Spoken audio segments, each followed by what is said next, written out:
my name is Sarah Triplehorn, and I'm going to tell you about dengue fever. Dengue fever is a disease caused by the virus dengue virus within the genus Flavivirus in the family Flaviviridae.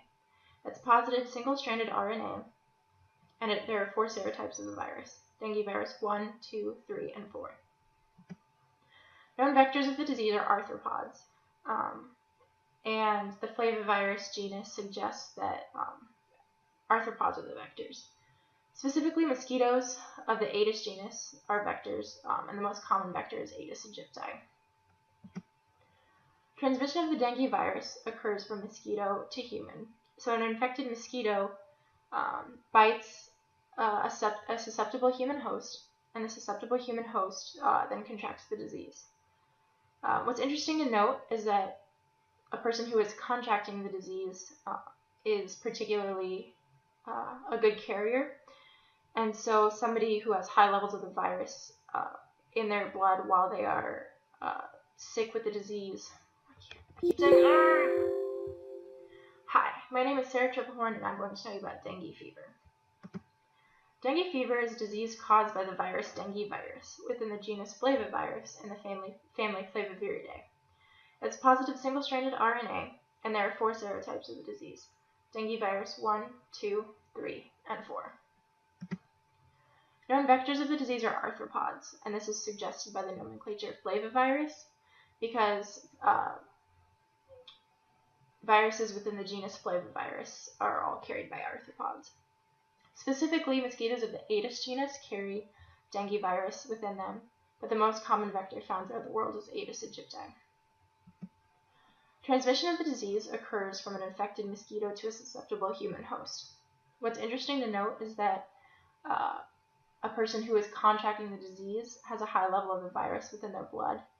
And so during this period of high infectivity, they are able to infect a new mosquito. So mosquitoes can get the disease from us and then spread the disease to another susceptible human host. So here, the girl with the disease is able to pass the dengue virus to another mosquito if bitten while she was viremic, which means that she is able to transmit the disease because there's a high level of the disease high level of the virus within her blood. Signs and symptoms of the disease. The dengue fever is characterized by the severe bone and joint pain experienced by the patient. Other symptoms include fever, nausea, vomiting, dehydration, shock, petechiae, and rash. Petechiae are pictured here, and petechiae are internal hemorrhaging of the blood vessels. And so what happens is doctors are able to use a tourniquet test, which is essentially pressure applied to the arm.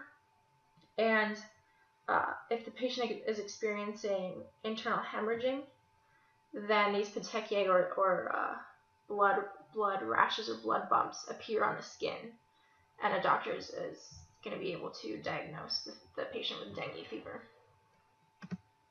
There are 3 stages of the disease: the febrile stage or the fever stage, which lasts about 2 to 7 days; the critical period, which begins at about day 3, but varies; and the recovery stage, which also varies. So the febrile stage is characterized by the symptoms that I just mentioned: the bone and joint pain, the fever, rashes, nausea, and vomiting. And the critical period, 2 paths can occur with the patient. The more serious route is that the patient has a decreased blood cell count, decreased capillary permeability efficacy, and plasma leakage, which all coincide to cause shock. Or the patient can not go into shock and go straight into the recovery stage, where their symptoms will ameliorate and they will get better within about 10 to 14 days. Shock is a huge problem because it threatens the patient's life, and this combination of the plasma volume decreasing or the hematocrit at an increased hematocrit does threaten the patient's life. And so a patient who does experience shock has a more severe form of the disease. And they will eventually go into the recovery stage if they survive the shock stage, and their symptoms will get better. Treatment is mostly aimed at taking care of the symptoms of the disease. So doctors monitor shock symptoms via the hematocrit, which is something that will tell them if they will go into shock, as well as their temperature. Doctors monitor their temperature, and intravenously fluids are replaced with electrolytes and fruit juices, and then other medications can be taken to reduce fever. Global incidence of dengue fever. Dengue fever is widespread, and about 2.5 billion people are at risk for the disease, which equates to about 40% of the human population. This number is so high because the disease is spread in tropical and subtropical regions, and so regions where the species Aedes aegypti are prevalent, the disease is able to be spread. There are about 392 million new infections per year, but only about 22% of those are result in death. Unfortunately, children make up the most deaths of this number, so the disease is a huge problem for children. Here you can see the areas of the world where the disease is a problem. So this is largely portions of Africa, mostly Southeast Asia and India, as well as South and Central America are largely at risk. So it's widespread. The vaccine, unfortunately, there is not a vaccine for dengue virus, although scientists are working on it. What makes the disease difficult to synthesize a vaccine? It's difficult to synthesize a vaccine because there are 4 serotypes of the disease. And so these are subspecies, and so there's a lot that scientists have to take into account when trying to protect against these 4 serotypes. And doctors are hoping for a tetravalent vaccine, or one that will take into account all 4 serotypes.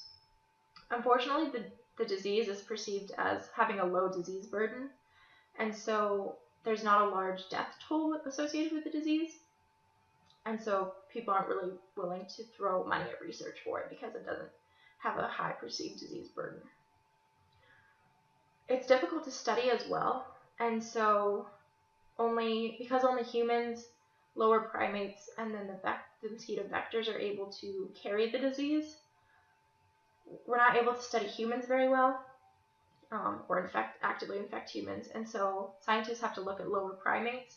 Unfortunately, the lower primates don't manifest the same symptoms, and usually they don't manifest any clinical symptoms, and they are only infectious for about 2 days, which means their disease manifestation is almost none.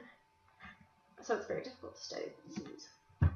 Disease prevention is largely targeted at limiting mosquito breeding areas near human communities. And so humans proliferate the problem by giving mosquitoes ways to inhabit in man-made structures. So mosquito habitats include stored water containers, and this is a problem mostly in impoverished regions where people rely on stored water jugs as their water supply. So reliance on piped water supply would decrease the amount of incidence of the disease.